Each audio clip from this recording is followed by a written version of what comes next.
Hi, I'm Daniel Lucas, and welcome to Book 101 Review.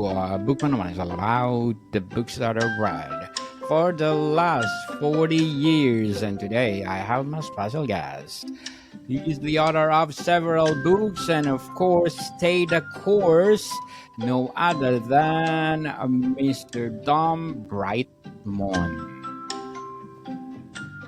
Welcome to Book 101, Mr. Dom, and can you please introduce more about yourself? Sure thing, Daniel. Thanks a bunch for having me on your show, my man. Appreciate a fellow D who's a fellow podcast host having me on. Name's Dom Brightmon, host of Going North, and a positive thought catalyst, the one and only positive thought catalyst who helps folks to think just a little brighter during their daily lives. So that way they can continue to live, thrive, and advance further in life. Mr. Dom Brightmon, thank you so much for sharing your talent to the world. So, what is the central premise of this book? It's a self-help book, right? If I'm not Yes. mistaken. Yep, you are not mistaken, my friend. You are so right. That's right. Good job. So, stay the course. What is the premise?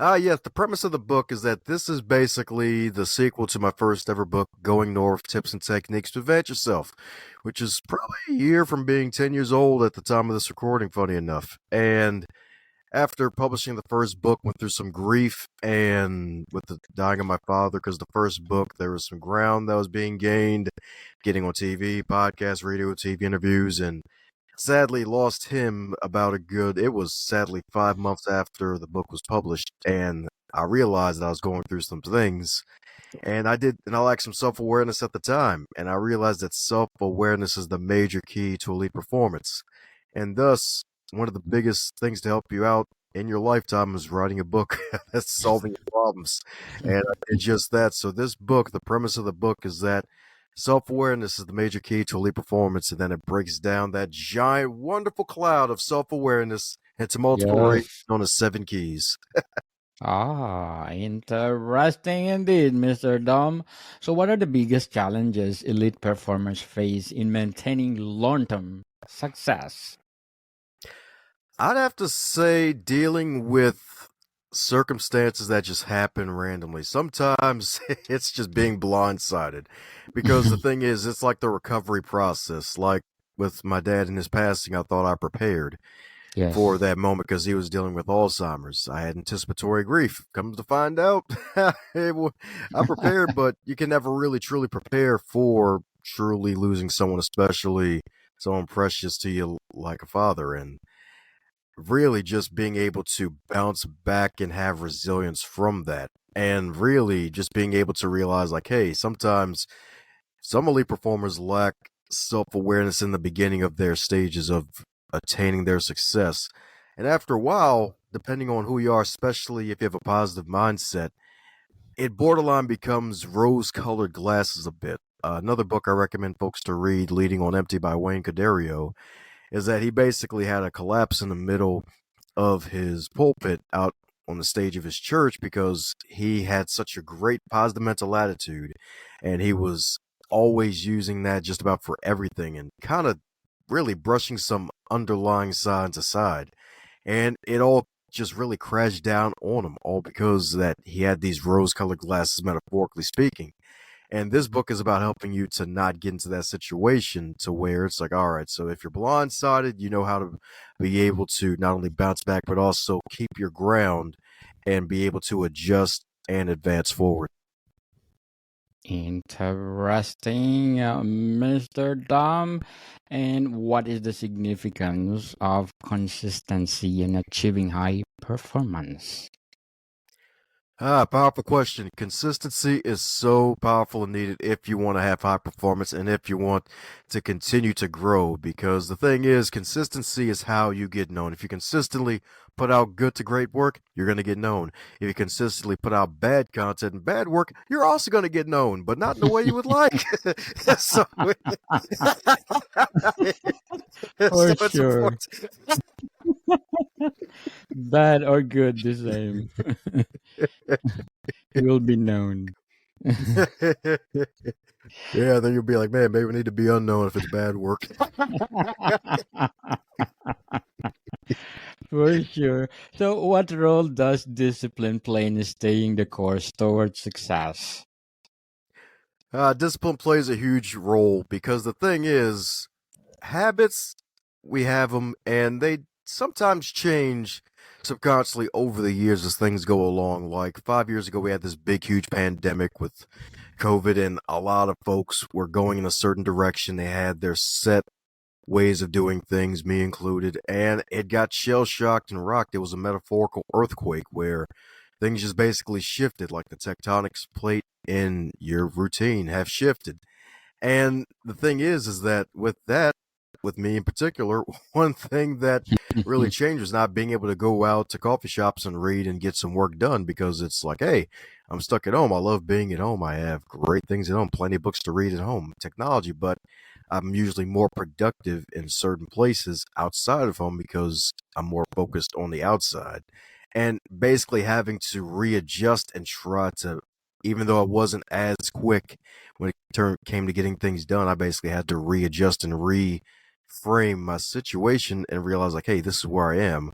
I still had that wonderful habit of reading books to really expand my mind and keep myself focused on the good and thinking more on the positive side of things and making sure that the dark side of positivity, like the story I mentioned earlier, doesn't really happen. And I basically had to reframe and keep that habit. And discipline is what helps you keep those habits because it's like, all right, cool. No matter what happens, there are some things that are just going to be part of you, like brushing your teeth. That's always going to be a part of you. Like, Yes, like anything could change. Like, you're definitely going to remember to do that. So, yeah, discipline is definitely important. It's like the glue to your habits of what you do for having success. definitely, people. Discipline is number one to achieve success in life. So, how do top performers handle setbacks and failures? Ah, how do wonderful top performers handle setbacks and failures?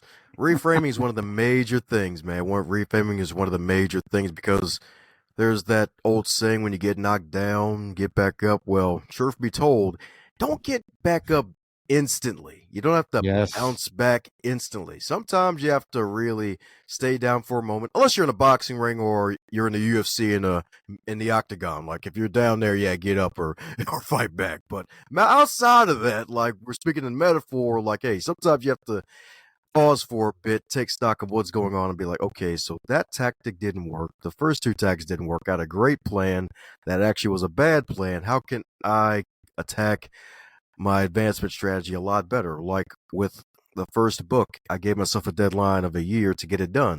Book number two, dealing with some grief, and said in 2 years the book will be published.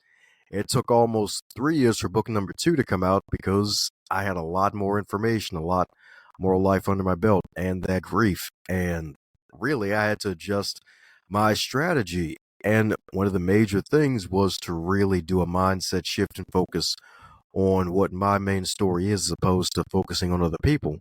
Because the first book, I read great books from other people and I've applied things to my life. After book number one was done and I was working on book number two, I started my show and started talking with all these other people. And with some of the stories I was hearing and sharing with other people, it was just like, man, like, am I really the guy to really talk about elite performance when some of the folks I've had on my podcast, I'm like, man, they're a better example than me. And I had to really get through that self doubt of, hey, even though I've promoted and endorse some of these folks I've had on my podcast, like, hey, there's still some people that they can't reach that I can reach. Some may see the photo of the guest and be like, I think I'll see what's going to happen on the next episode next week or in 2 or 3 days from now. As opposed to me, where it's like, okay, that's Dom. I like Dom. I trust Dom. Let me go on ahead and I see what trust he them. has to say. So getting over that self doubt is definitely part of it. Yes, and let it go, people. That down, let it go. So, how important is adaptability in sustaining success over time? Ah, yes, adaptability is very important. That's actually part of the book and really part of life because the thing is, you're going to have to adapt. It's either adapt or die, adapt or perish.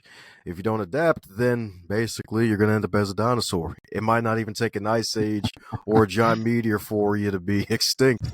And the thing is, when it comes to adaptability, one of the major things is that embracing the beauty of AI, like with things that I do in my day to day life, like when it comes to really polishing up certain work. Heck, even for audio editing, I use AI and my post production for my podcast, as well as drilling out some certain quotes, some blog posts, and using that down the road for maybe some future content. Like being able to adapt to what's going on, because the thing is, we're in a rapid growth phase, and the thing about growth is that growth is happiness. There's also going Yes. to be some pain too. Like it's like a teenager going through puberty when they're going through their growing pains. They have to get a lot of naps because one day they may be 4'5", wake up in 6 months and they're freaking 5'7". It's like that's a lot of freaking pain when it comes to that growing, and they got to recover. And it's you too with your own life. Whoever's listening right now, there may be some pains you have to go through during that growth process. You have to adapt to the pain, and then once you adapt to that pain, you'll have to adapt to the new success that'll come with the growth that you'll go through. So adaptability is definitely important, and we all definitely have to go through it one way or another. Certainly, we are in a fast-paced world right now, people. Even climate change, we need to adapt. So, Hmm. how can someone develop the habits necessary for long-term success? Good question. Name of the game, start at least with one good habit a day. So basically, Mm, if you want to have better sleeping habits, sometimes easier said than done. It involves making sure that you analyze your life and take stock of what's going on. Are you drinking coffee all day long, even past 3 to 5 p.m.? Like maybe stop drinking coffee around 12 p.m. That's one of the major things I had to do in my own personal life is that, like, hey, if I'm going to have caffeine, I got to make sure it's not a lot of it before the evening time shows up where I'll be up all night. Like when it Yes, comes to weight gain, like have I been drinking less water? Is that why I've been sluggish, especially during the winter time where your body needs more, stay hydrated even more sometimes in the summer just to stay warm? Like what are your water drinking habits? Heck, even with reflection, like with reflection habits, especially in the start of my personal and professional development, I would basically use index cards and write down questions. The front of the question I would ask, what good did I do today? And what good will I do today? And then just write the answers on the back and then reflect on them. And that happened over time, brick by brick and stone by stone. So just like whatever construction project you have, it like the old saying, Rome wasn't built in a day. Well, your home wasn't built in a day. The iPhone wasn't built in a day. Your Galaxy phone, which is better than the iPhone, I'm pretty sure I might get a mail for that one. Like that wasn't built in a day. This wonderful books 101 podcast wasn't built in a day, and it's still growing. Like my man Daniel's still getting started. So it's really all about taking it one day, one habit at a time, and really building it up brick by brick and not trying to do it all at once. Because even though some days you may feel like everything's coming at you at once, at the end of the day, it's not really true. There are some things where it's like, yeah, there are signs ahead of time that certain things are going to happen. certainly. So, what are the core principles behind the seven secret keys to success? Ah, yeah, long title. Yeah, I get it. Yeah. Long time. That's awesome. But yeah, one of the major keys, definitely one I want to highlight, would be time awareness. And that's basically one of the wonderful rays that stems from self awareness. And the thing about time awareness is the fact that, yeah, folks want to preach time management. They're aware of time management as a whole idea and something that they really want to improve on. For a lot of folks, that's probably one of the biggest topics that comes up in self help. It's like, hey, how do I manage my time? When truth be told is about being aware of your time and aware of where your attention goes. Another book I recommend for other folks to read in addition to this one is Attention Management by Mara Neville Thomas. And that wonderful book of hers, another small book, like 100 pages or so, like it talks about the idea that I highly agree with, that it's really not managing your time, it's managing your attention. Like if you wake up in the morning and you start scrolling through social media or your email or the news or whatever, and the next thing you know, you're about to be late for work because 30 minutes disappeared out of nowhere, then your attention was lost, thus your time was lost. So it's really about managing your attention and making sure you stay focused. So time awareness is a major thing. You have to be aware of your time and where it goes. So that way you can appropriately manage where your attention goes during the time that you expend on earth. And that's one of the major keys that a lot of elite performers have and that they apply to their lives daily. It's like, hey, being aware of their time. How much is being used? Where is it going? How much time it usually takes to do a project? And sometimes planning for extra time in case something happens. Because really, there's a lot of times where you can underestimate the amount of time it takes to get certain projects done. Like I've done that in the past, and on occasion, I still do it to this day because my life today is different from 10 years ago because I have more responsibilities now and less time available in terms of like, hey, like I was just a college graduate at the time with a lot of time in his hands opposed to podcast host, author, and full-time employee day job having employee while running a business where it's like I got all these responsibilities. Like it's a different ball game. So when the ball game gets different, you still have the same amount of time, but make sure that you're aware of where it goes and how you can use it appropriately. Certainly. So, Mr. Dom, what would be your advice for those people out there who want to write their own self-help book? Yes, definitely ink it when you think it. Tried and true advice. Ink it when you think it. And and I literally do mean ink it when you think it too, because I keep a pen and notepad on hand, like in my car and usually around me, because I'm always writing thoughts when they come to me. Heck, even Stay the Course, the last chapter from that book, it came from after a really intense 2 hours of working out in some in the summer weather doing CrossFit and kickboxing. Like I look like I came out of a baptism pool the way I was sweating that day. But as soon as I got in my car and sat down, I had all these thoughts, all them good feeling endorphins just charged in my brain. I had to just get it all down on paper. And that eventually became the last chapter for my book, Stay the Course. So you basically have to ink it when you think it. And with that story of the whole sweating out the toxins for the happy feelings and writing things down, is that you have to also move your body because that's one of the major things that can hold people back. Is that with creative people, especially when it comes to writing, you have to really keep your body well and at least fit. Like it doesn't even have to be like fully fit, at least enough to where you can still move around and get around without assistance. Like you really have to move your body because we only have this one body to live. And you have to really take care of it. So take care of your wonderful temple. And I'd say the third thing would be to write out an outline and then fill in your thoughts after inking them down. So that way you can match them to certain points in an outline because that's how basically all of my books have been written is through outlines and just basically filling them in and being open to really changing it down the road because sometimes you may have an outline for the book ahead of time, but you think about it, and as you write it along, write more books and put more content in it, things could change, and you're like, man, this part should go here, and things like that. So yeah, so ink it when you think it, move your body, and create an outline. Certainly. So, what will be your short-term and long-term goals in writing? Short term, I got two books that are in the works.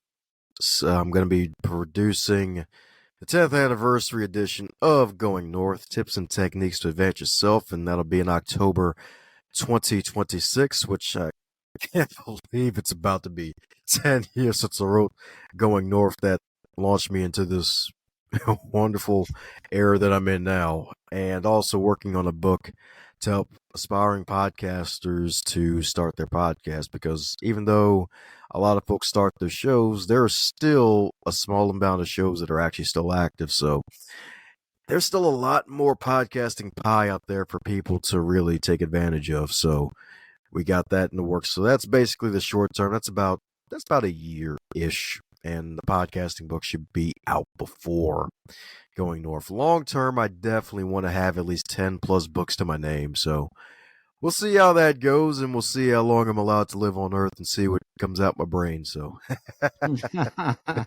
Good luck to your goals, Mr. Dom, and looking forward for more empowering books like this. So, what role does mentorship or coaching play in sustaining peak performance? Yes. Having a mentor is great. Having a coach is great, sometimes even greater, because the thing is, a mentor, there's someone who's doing the thing that you want to do. They are the blueprint. They have the advice, the wisdom. They have the wisdom so that way they can give you the shortcut so that way you don't have to take the long road. A coach, they don't necessarily have to be in your same exact field, but they can hold you accountable and get you to think and also keep you in a straight metaphorical line when you get off a track so that way you can stay focused on your goals. I've had plenty of mentors in my life, still do. I've had a coach a time or two in my life. And the thing is, they've really helped me to not only stay focused on the goal, but also continue to advance and also watch out for certain pitfalls. Because the thing is, if you want to go far and fast, make sure you have a mentor because a mentor is a book on steroids, I like to call, because a mentor is someone you can talk to. A mentor is doing what you want to do. They're far ahead and they can give you advice as opposed to a book. Yes, it can also give you advice. Books are many mentors in a way, but the thing is, a mentor, depending on your field, they can see you in real time as opposed to a book where it's a one-on-one conversation. You're just looking at the pages and taking in the content. Opposed to mentor, you can actually talk back. You can actually ask questions and get more deeper insights. So have a mentor, have a coach, definitely have both. If you have one or the other, that's a-okay too, but definitely aim for both if you want to be a top performer in your field. Yes, look for a mentor, people. And to sum up or to wrap up our discussion for today, Mr. Dom, how can individuals apply the lesson from stay the course to their own lives? Yes. Come again. You want folks to know if they can where they can reach me at, right? Or something else. Yes. So, how can individuals apply to this,